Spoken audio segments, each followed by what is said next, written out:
오늘은 하나님 없어도 성립 가능한 삶, 하나님 없어도 성립 가능한 삶이란 제목으로 설교하도록 하겠습니다. 오늘 본문은 이스라엘 백성이 이제 왕을 구한 얘기입니다. 사사로서 이스라엘을 다스리던 사무엘이 이제 늙었죠. 그런데 이제 늙었다고 했는데 추정해 보면 당시 사무엘은 한 50세 남짓이라고 해요. 실제로 이 사건 다음에도 사울 왕으로 세운 다음에도 한참이나 활동하잖아요. 아무튼 그가 이제 늙어서 사무엘 그의 아들들 요엘과 아비야를 사서로 삼습니다. 여기서 우리가 오해하지 말아야 될 게 있는데 그 아들들 요엘과 아비야가 완전히 차기 사사가 되었다. 포스트 사무엘, 이스라엘의 차기 대권을 쥔 완전한 사사가 되었다 이렇게 생각할 필요는 없다는 점입니다. 이스라엘의 사사직은 원래 세습되는 직분이 아니에요. 그러면 여기서 브엘세바에서 사사가 되니라 하는 말에서 말을 주목해 봐야 되는데 온전한 사사 직분이 아니고 일종의 임시직 혹은 보조직, 사무엘을 돕는 직분이에요. 그러니까 사무엘이 이제 나이가 좀 있고 하니까 활동적으로 돌아다닐 수가 없잖아요. 그러니까 멀리 브엘세바까지 가서 그곳 일을 처리할 수가 없으니까 일종의 대리인을 세우고 그 지역 업무를 위임한 겁니다. 그런데 문제는 이 아들들이 제대로 하면 좋은데 그렇지 않다는 거죠.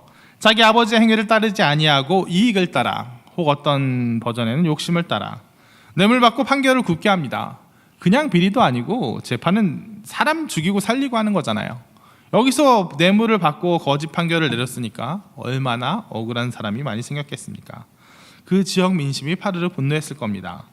그러자 이스라엘의 모든 장로들이 모여, 브엘세바뿐만 아니에요, 모든 장로들이 모여 사무엘에게 나옵니다. 그리고 말합니다. 우리에게 왕을 주십시오. 여기서 우리는 왜 그들이 왕을 달라고 했는지, 왜 왕을 달라고 했는지 생각해 봐야 돼요. 왜?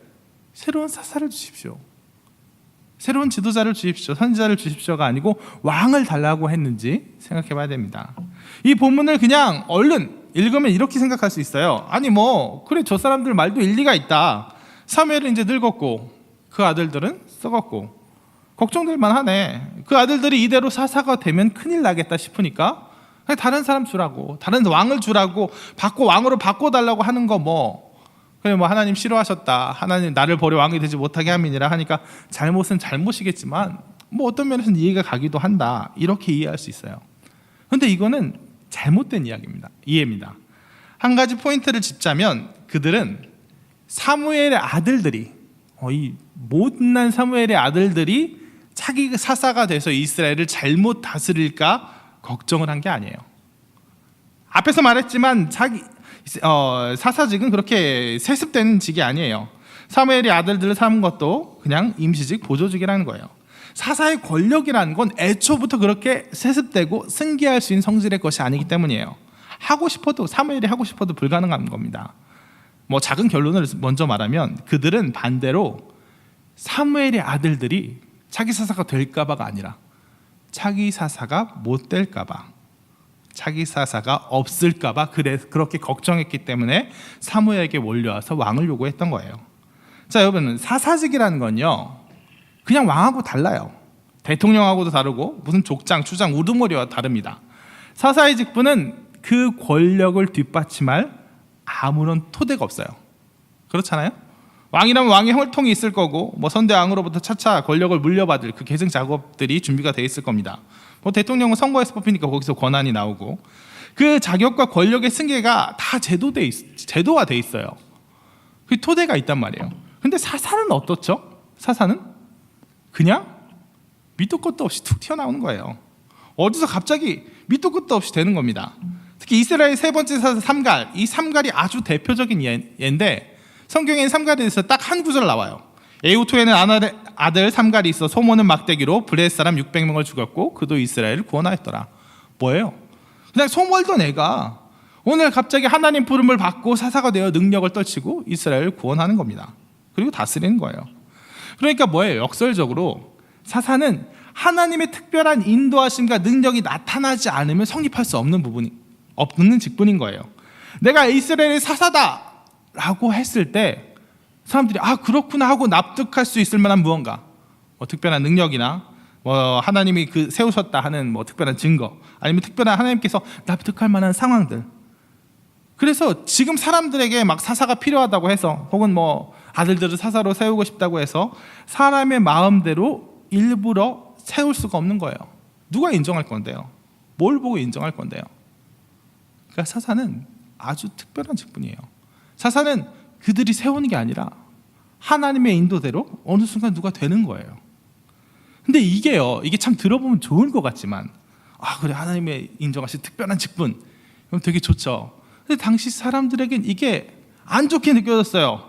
왜요? 이게 이스라엘 공동체가 주변국과의 관계가 있어서 상대적으로 열세가 처하게 되는 요인을 제공하는 거예요. 이스라엘 사사가 있을 때는, 특별한 능력을 가진 사사가 있어서, 하나님의 뜻이 있어서, 인도함이 있어서 사사가 있을 때는 12지파가 한 몸 한 마음이 되죠. 사사가 다스리니까. 그래서 단결된 힘으로 주변국과 싸워 나갈 수 있어요. 근데 사사가 없어요. 그러면 누가, 하나님께서 임명하신 사사가 나와서 12지파를 하나로 묶지 않으면 누가 나설 거예요? 아무도 나설 수가 없어요. 아무도 인정받지 못해요. 하나님의 특별한 인도하심 없으면 누가 나와서 블레셋과 싸우자 그러면, 블레셋하고 가까운 지파들은 좀 그럴까 하지만 멀리 떨어진 지파는 내가 왜 굳이, 뭐 드보라의 노래 막 이런 데서 보면 나오잖아요. 가까이 있는 지파들은 열심히 싸우려고 하는데 먼데 있는 지파는 막 고민하고 안 나오고 막 배신하고. 그러니까 이스라엘이 여호수아 때까지는 막 가나안 정복하고 막 엄청나게 힘이 세 보였다가 사사기가 오면 어때요? 틈만 나면 당하고 있어요. 사사만 없어지면 이스라엘 12지파가 뿔뿔이 흩어져서 자기 소견대로 행하고 한 몸 한 뜻이 못 되니까 힘이 약해져 버리는 거예요. 이렇게 형편없이 당해버리는 거예요. 이스라엘에서 가장 두려운 게 뭐예요? 사사가 없는 거예요. 근데 이것은 하나님께서 일부러 그렇게 만드신 제도입니다. 일부러 그렇게 만들어 놓으신 거예요. 일부러 하나님께서 특별한 사사가 있지 않으면 약해지도록, 하나님의 특별하신 인도하심이 없으면 약해지도록, 망해지도록 이렇게 만든 거예요. 여러분, 사사기의 시스템이 어떻게 된다 그랬어요? 타락하면 고난이 오고, 그럼 회개하고, 그럼 사사가 와서 회복하고. 사사기의 첫 장, 이스라엘 백성이 더 이상 사명을 포기하고 이방인들과 어울려 살기로 결심했을 때 하나님께서 뭐라고 얘기하셨어요? 내가 너희들 곁에 이방인들을 둬서 올무로 삼아서 너희가 잘못할 때마다 내가 너희를 칠 것이다. 너희가 나를 배신할 때마다 너희에게 고난을 줄 것이다. 그러면 그때 너희가 나에게 돌아오리라. 올무가 되리라. 그러니까 사사기의 약함은, 사사시대의 이스라엘의 약함은 하나님께서 허락하신 거였어요. 너희는 약해야 돼. 약하게 남아있어야 돼. 그래서 나의 특별한 인도함 없이는 너희들이 주변국한테 형편없이 당해야 돼. 올무에 걸려야 돼. 그래야 너희가 돌아오지. 그래야 너희가 돌아온단 말이에요. 너희에게 당한 고난은 너희에게 유익이야 하고 하나님께서 이스라엘에게 특별한 제도, 사사제도, 하나님의 특별한 인도하심 없이는 약할 수밖에 없는 제도를 통해서 이스라엘을 끊임없이 회개와 갱신의 자리로 돌아오게 하려는 거예요. 근데 뭐예요? 여기서 이 사람들은 우리에게 왕을 주십시오 이렇게 얘기하는 거예요. 왕을 주십시오. 이 사람들이 얘기하는 거 있는 건 뭐 사무엘을 비난하고 사무엘 아들들을 비난하지만 실제로는 그게 아니에요. 그들이 그런 마음이 있다면 새로운 사사를 주십시오라고 해야 됐어요. 그들이 구한 거는 어떻게 보면 착한 왕, 착한 사사를 주십시오 이게 아니라, 사무엘 아들들이 나쁘니까 착한 지도자를 주십시오가 아니에요. 왕을 주십시오인데 뭐냐면 나쁜 왕이라도 주십시오예요. 그들이 가지고 있는 왕의 메리트는 뭐예요? 왕의 메리트는, 왕정 제도의 메리트는 뭐예요? 왕을 세우면 대대손손 막 현명한 형군 성군들만 쭉 나와서 이어지나요? 아니요. 오히려 그렇지 않을 확률이 더 높죠. 왕은 혈통으로 이어지기 때문에 착한 사람 아들이라고 착하리라는 보장이 없어요. 오히려 암군들, 홍군들 쭉쭉 나와갖고 망하는 게 왕정제도의 일반적인 그 현상이에요. 오히려 사사야말로 그렇게 좀 이상한 사사들 좀 있지만 그래도 하나님께서 부르심을 받은 사람이 되기 때문에 착한 지도자들이에요. 위대한 지도자들이에요. 근데 그들은 왜 왕정 제도를 구해요? 왜? 왕은 착하건 나쁘건 어쨌든 쭉 이어지니까, 어쨌든 쭉 이스라엘을 한 몸으로 묶어주니까. 그래서 왕정 제도는 뭐예요? 사사는 하나님께 부르심을 받아서 그때는 잘 다스리고 힘있게 다스릴지언정, 그들에게 하나님의 인도하심이 있을 땐 힘있게 다스릴지언정, 그들이 타락했을 때, 약해질 때는 형편없이 약해진다는 거예요. 근데 왕정 제도는 왕 하나 세워놓으면 대대손손 이어져요. 어쨌든 이어져요. 그래서 그들이 타락했을 때도, 약했을 때도, 악한 왕이 나왔을 때도 그냥 일단은 이스라엘을 묶어줄 수 있다는 거예요. 이스라엘이 하나님의 특별하신 인도하심, 하나님의 특별하신 보호하심, 특별한 능력 가운데 있어서 막 활발하게 왕성하게 세워 나가지 못할 때도 어쨌든 그들이 가진 힘으로는 주변국하고 해볼 수 있다는 거예요. 그래서 그들은 왕을 구했던 거예요. 왕을. 다른 나라들과 똑같이 우리도 하나님 뭐 사사제도 좋아요. 하나님께서 특별한 능력 주시면 막 왕성하게 일어나고 막 아주 좋아요.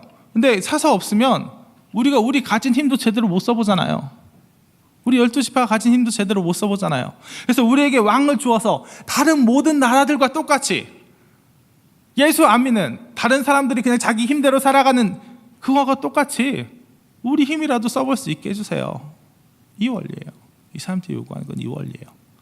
하나님의 특별하신 인도하심 없이도, 하나님 없이도 성립 가능한 삶 우리도 살 수 있게 해주세요. 그래서 이들의 얘기가 적나라하게 드러나는 게 이거잖아요.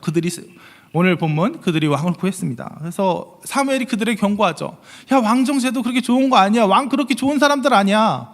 뭐 처음에 현명한 왕 세워도 그 줄줄이 뒤에 나오는 사람들은 이상한 사람들일 확률이 높아. 그래서 왕을 세우면 왕이 뭐 너희 애들을 뽑아서 그 군사로 삼고 자기 밭을 갈게 하고 좋은 거 자기 갖게 될지니라 경고해도 그들의 귀에는 안 들리는 거예요. 알아요. 우리도 그렇게 순진한 사람 아니에요. 왕정제도 세우면 대대손손 현명한 왕들 나와서 막 태평성대 이루어지라고 생각하지 않아요. 다만 뭐라 그래요 그들이? 그래도 왕이 있으면 몇 절이죠? 그들이 왕이 있으면 20절 우리도 다른 나라들 같이 되어 우리의 왕이 우리를 다스리며 우리 앞에 나가서 우리의 싸움을 싸워야 할 것이니라. 그래도 왕이 있으면 못난 왕이라도 있으면 어때요? 우리가 우리 힘대로 발휘해서 다른 나라와 싸울 수 있어요. 하나님 사사제도는 하나님 인도하심 없으면, 하나님의 특별한 은혜 없으면 우리가 가진 힘도 못 쓰게 그냥 손발 다 묶어놨는데, 왕정제도는 못난 왕이 있어도 어쨌든 우리 가진 힘은 써볼 수 있잖아요. 하나님의 특별하신 인도하심 없이도 우리는 버틸 수 있잖아요. 차라리 그걸 선택하겠다는 거예요. 하나님 있으면 흥하고 하나님 없으면 망하는 인생, 그 사사제도의 인생이 아니라 어찌됐든 그냥 중간에 가고 싶어요. 그래도 우리 힘을 써보고 싶어요. 그냥 우리 힘대로 버틸 수 있는 그런 인생 허락해 주세요 하는 그 요구예요. 이스라엘 백성들은 사무엘을 비난하고 사무엘의 아들들을 비난하면서 그걸 뭘로 대신한 거예요? 하나님 대신 자기 힘으로 살기를 요구한 거예요. 하나님의 뜻을 기다리긴 너무 힘들어요. 우리가 타락해서 고난에 빠졌을 때 하나님이 사사를 보내주실 때까지 기다리긴 너무 힘들어요. 그러니까 그냥 우리 곁에 계속 있는 우리 왕을 주세요. 하나님의 일이 이루어지기까지 기다린 건 너무 힘들어요. 그러니까 그냥 우리 인간적인 능력으로 해서 해결해 볼래요 하는, 어떻게 보면 종종 우리가 보이는 그런 모습. 하나님의 인도하심, 하나님의 때, 하나님의 은혜를 구하기 너무 길고 힘들어서 얼른 내 힘으로 극복해 보려는 그런 모습, 바로 정확히 여기에 나오고 있는 거예요. 그래서 그렇게 선출된, 이 사람들의 요구로 선출된 왕이 누구죠? 사울이에요. 첫 번째 사울. 사울도 똑같은 모습을 보여요. 어쩜 이렇게, 그래, 이런 사람들이 요구한 왕이니까 바로 이런 모습 보이지 할 정도로 똑같이 보여요. 사울 어떤 사람이에요? 하나님의 능력이 떠나도, 하나님의 인도하심이 떠나도 자기 마음대로, 자기 힘대로 해보려는 사람이었잖아요. 왕이었잖아요. 하나님께서 사무엘이 사울에게 약속했죠. 언제까지 와서 내가 제사를 드리겠다. 그러면 그 힘으로 블레셋을 물리치자. 사무엘이 안 와요. 늦어요. 그러니까 자기가 제사 지내버리잖아요.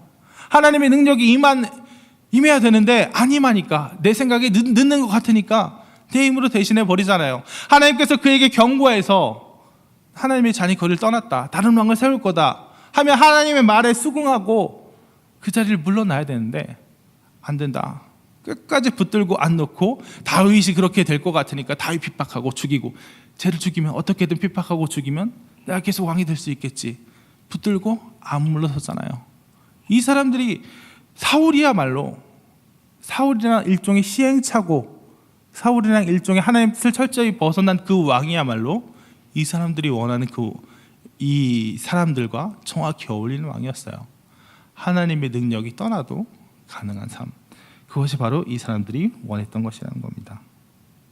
이것들은 이 사람들의 삶을 사사기의 삶보다도, 하나님 없으면 망하고 하나님 없으면 어려워진 그 삶보다도 끊임없이 더 밑으로 타락하게 해버렸다는 것입니다. 그래서 우리는 하나님 없이 성립 가능하도록, 하나님의 능력, 특별한 인도하심 없어도 그냥 잘 먹고 잘 살도록 우리 인생을 세팅하면 안 돼요. 많은 사람들이 그렇게 생각합니다. 많은 사람들이 하나님의 도우심보다도, 말로는 하나님의 도우심 얘기하고 하나님께서 이끄신 삶 얘기하지만 그보다 더 먼저 뭘 의지해요? 내 능력 의지하고 내 재산 의지합니다.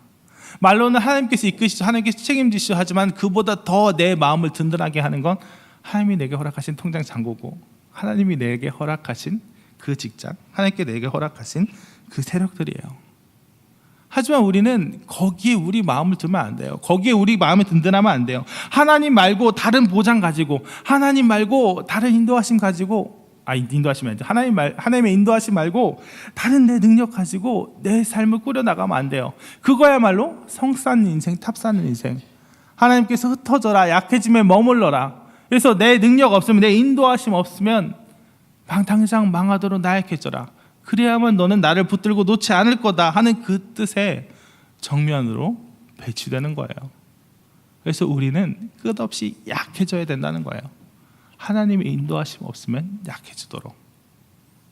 이 말은 무슨 말이냐면, 뭐래요? 하나님 인도하심 없으면 약해지도록 돈도 다 없으세요, 한 푼 없이 사세요. 이게 아니라 내가 내 인생이 하나님의 인도하심 없어도 버틸 정도로 그냥 내 힘으로만 사는 인생이 되면 안 된다는 거예요. 수요일날 새벽 설교 얘기했죠. 사명을 향해 나가는 삶은 계속 하나님의 능력이 필요해서, 하나님을 향해, 계획을 향해 나가기 때문에 우리가 썩지 않을 수 있다고. 마찬가지예요. 우리가 우리 능력 이상의 삶을 살게 되면, 우리 능력 이상의 사명을 바라보게 되면 계속 우린 약한 중에 머물러 있을 수 있어요. 우리가 우리 능력에 걸맞게, 우리 능력에 맞춰서 안온한 곳, 편한 곳에만 있으면 괜찮아요. 그럼 하나님 안 부서질 수 있어요. 하지만 우리가 우리 능력에 벅찬 곳, 예를 들면 되게 거창한 얘기 아니에요. 예를 들면 주의 사명을 실천하기 위해서 당장 선교만 나가봐도, 당장 그냥 며칠 안 되는 단기 선교만 나가도 당장 우리는 약했어요. 왜? 그 사람 한 사람에게 말씀을 전해서 그 사람에게 하나님 믿게 만드는 거, 이게 하나님의 능력 아니면 안 되는 거거든요. 예를 들면 또 교회에서 간사 직분을 맡는다, 누군가를 케어하는 직분을 맡는다. 직분이 아니더라도 내가 어떤 사람 한 사람을 위해서 기도하고 그 사람을 정말 회복시키고 그 사람 우리 교회에 잘 정착하기 위해서 돕고 싶다, 품고 싶다. 이거 사람의 능력으로 안 되는 거거든요. 하나님께서 주시지 않으면, 하나님께 능력 주시지 않으면 품을 수 없어요. 사랑할 수 없어요. 그래서 우리 삶 가운데 사랑의 사명, 사랑의 직분, 하나님께서 예배해 두신 우리를 향한 그 뜻을 실천하고 나아가면 우리는 하나님의 특별하신 인도하심 없으면 성립이 불가능한 삶을 살게 돼요. 우리의 삶에 그 사명에, 사랑의 사명, 누군가를 품는 사명, 복음을 전하는 사명, 이 사명들을 품는 순간 우리 삶은 하나님의 인도하심 없으면 넘어질 수밖에 없는 삶이 돼요. 그렇기 때문에 그럴 때 하나님을 찾을 수 있다는 거예요. 그렇지 않고 그냥 내 능력으로만 하나님 없이도 성립 가능한 삶을 살게 되면 어느 순간 하나님은 잊혀져 버린다는 것입니다. 말씀을 정리하도록 하겠습니다. 오늘 본문은 이스라엘 백성이 왕을 구한 얘기예요. 왕을 구한 얘기. 이건 그냥 단지 그들이 사무엘도 늙었고 사무엘 아들들은 좀 미심쩍고, 그러니까 새로운 지도자를 주세요 하는 얘기가 아니에요. 하나님의 특별하신 인도하심 없으면, 하나님 없으면 망하는 게 바로 사사제도의 의예요. 그러니까 하나님 없으면 망하니까 그 망한 와중에, 그 고난 와중에 하나님을 찾으라. 이것이 사사제도의 의예요. 근데 그들은 뭐예요? 더 이상 그러고 싶지 않다는 거예요. 하나님 없이도 망하고 싶지 않다는 거예요. 하나님 뭐 있어서 크게 흥하면 좋겠지만 없을 때 망하는 게, 없을 때 찾아오는 고난이 너무 심하니까, 그거 싫으니까 그냥 하나님 없이도, 다른 나라들 다 그러잖아요. 이 세상 사람들 다 그러잖아요. 자기 힘 갖고도 그냥 올망졸망 잘 살잖아요. 우리도 그러고 싶어요 하는 그 고백이 바로 이 왕정제도에 대한 요구예요. 이런 모습들 우리에게도 종종 볼 수 있습니다. 그냥 우리 하나님 뭐 은혜 주시고 뭐 감사하고 한데, 하나님 저희도 또 매번 하나님께 뜨거울 순 없잖아요. 그러니까 저희도 그냥 세상 사람들하고 똑같이 그냥 저희 힘대로 그냥 살게 해주세요. 어느 순간 하나님의 사명도, 하나님에 대한 뜨거움도 다 잊어버리고 그냥 내 뜻대로 내 힘대로 적당히 살아가는 그런 인생, 그런 성도, 바로 오늘 본문에 나오는 이스라엘 백성의 모습과 정확히 일치한다는 것입니다. 그러니까 우리는 이 이스라엘 백성을 떠나야 돼요. 이 이스라엘 백성의 모습, 사울을 낳은 그 모습, 하나님을 떠나게 된 그 모습을 떠나야 돼요. 그래서 어디로 가야 되죠? 하나님 없이는 성립 불가능한 인생, 하나님 없이는 도저히 버틸 수 없는 인생, 하나님이 주신 특별한 능력, 특별한 사랑 없이는 도저히 버틸 수 없는 그런 사명의 자리, 하나님 없이는 아까 불렀던 찬양대로 도저히 건너갈 수 없는 태산과 험곡의 그 자리로, 뭐 대단한 자리가 아니라 하나님이 주시는 그 능력 없으면 할 수 없는 그 사랑의 자리, 남을 품는 그 자리로 우리는 나아가야 돼요. 그래서 우리의 능력 이상의 일들을 감당하는 것, 그 축복임과 동시에 우리가 하나님을 놓지 않을 수 있는 끈이라는 것입니다. 그래서 하나님 없이는 성립 불가능한 인생으로 우리 삶을 꾸려나가며 끊임없이 하나님을 부르짖을 수 있는 모든 홍대세계 성도가 되시길 진심으로 축원합니다. 아까 불렀던 찬양 채산을 넘어 험고에 가도 찬송가 445장 부르고 기도하시도록 하겠습니다.